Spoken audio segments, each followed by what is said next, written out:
Welcome to another explainer video on the Fiqh for Economists series. We make deals all the time, right? But have you ever stopped to think about what actually makes a deal a real deal? Is it just shaking hands, the words we use, or is there something more to it? Well, today, we're going to dig deep into that very question. We're exploring what gives a contract its real teeth, its legal and ethical power in Islamic jurisprudence. We're going way beyond the surface level here, so let's get right into it. All right, so to really get a handle on any contract, you've got to understand that it basically has two fundamental sides to it. Think of it like the DNA or the essential blueprint of any agreement you'll ever see.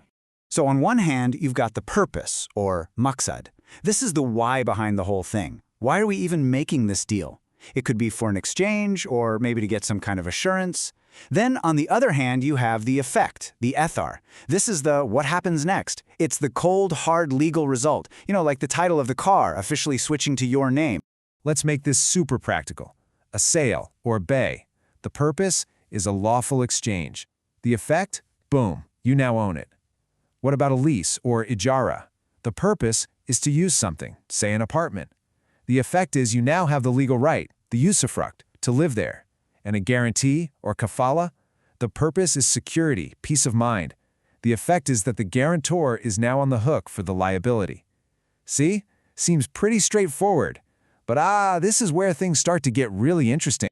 Because, things aren't always as they appear on the surface. Now we get to peel back a layer and look at what's going on underneath, the unseen part of the deal. The ghost in the machine, if you will, a person's real intention. And this leads us to a massive, central debate that scholars have wrestled with for ages. When the law looks at a contract, should it just take it at face value, judge it by its outward appearance? Or should it play detective and try to figure out the hidden motives, the secret reasons people are making the deal? Okay, so you've got two major camps here. On one side, you have the Shafi'i and Hanafi schools.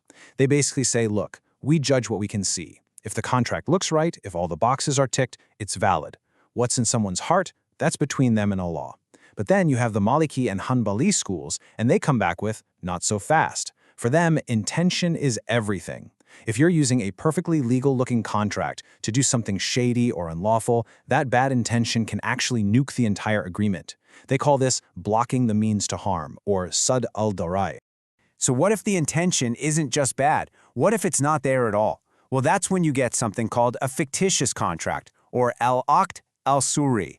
It's all for show. It looks like a contract, it smells like a contract, but deep down, nobody actually intends for it to be a real, binding deal. And the law has a pretty brutal response to this. These kinds of contracts, they're considered void from the start. It's like they never even existed. They have zero legal power. You see this today with things like sham loan agreements, cooked up to disguise interest, or shell companies that are just empty boxes for moving money around. It's all form, no substance. Okay, so let's say the intention is real. Both people genuinely want to make a deal. But what if the consent itself is flawed? What if it's been tainted or broken somehow? Now we're going to get into the anatomy of a broken deal, the things that can completely invalidate an agreement. We're going to break down four major culprits here: duress, mistake, fraud, and deception. Get ready. This is like a forensic investigation into what makes a deal fall apart. First on our list is duress, or ikrah. And look, this isn't just feeling a little pressured to buy something. We're talking about serious coercion, a real, immediate threat to your life, your well-being, or something equally severe. The key thing to get here is that the person being threatened can still physically sign the paper, but their consent, their actual free will, it's gone. Poof. All right. Number 2 is mistake, or kata. This is when there's a major mix-up about the thing being traded. Now, if the mistake is about the fundamental nature of the item, you thought you were buying a solid gold bar and it turns out to be gold-plated lead, well, that contract is probably void.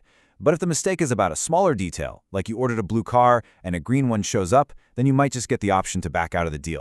Third on our list is a big one: fraud, or tadlis. This isn't a simple mistake. This is active deception.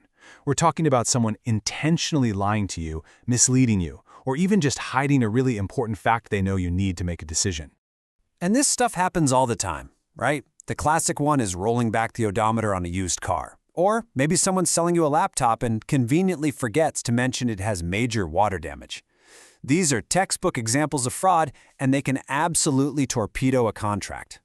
And our fourth and final flaw is a specific type of deception called Guban. This one is all about the price. It's when someone totally takes advantage of your ignorance about what something is actually worth. We're not talking about a few bucks here and there. We're talking about a massive, outrageous overcharge that's so unfair it gives the person who got ripped off a way out of the deal. So, we've spent a lot of time on what can go wrong. But of course, Islamic jurisprudence isn't just about problems, it's about solutions. It actually provides this incredibly detailed system for creating good, valid agreements. Let's take a look at how it organizes contracts into a kind of practical toolkit for everyday life. And you can see just how organized it is. Contracts are basically sorted by what they do. You've got contracts to transfer ownership, like a sale or a gift, others to waive rights, like forgiving a debt. There are contracts for agency, for security like guarantees, for partnerships, even for safekeeping things. It's this whole amazing framework designed to cover pretty much any situation you can think of. All right, that was a lot to cover, but now it's your turn. Time to put that knowledge to the test. I'm going to throw a few questions your way, and I want you to drop your answers A, B, C, or D down in the comments section. Ready? Let's do this. Question number 1. What is the purpose of a contract in Islamic law? Is it A, B, C, or D? Don't be shy. Drop your answer in the comments. Okay, question 2. Which of the following makes a contract fictitious? We talked about this one. What's the key ingredient that makes it all for show? Let me see what you've got. And for our last question, what happens when duress is involved? What's the legal effect on the contract? Pick your answer, A, B, C, or D. Awesome. I can't wait to check out all your answers in the comments. You know, after all of this, it really all boils down to one powerful foundational idea captured in this legal maxim, al-umūr bi-maqāsidihā. Acts are judged by their intentions. At the end of the day, it's not just about the words on a page. It's about the hidden purpose, the reality of consent. What's truly in a person's heart is what gives any deal its real meaning and power. And that's a wrap for this explainer. Thanks so much for tuning in. We'll catch you on the next one.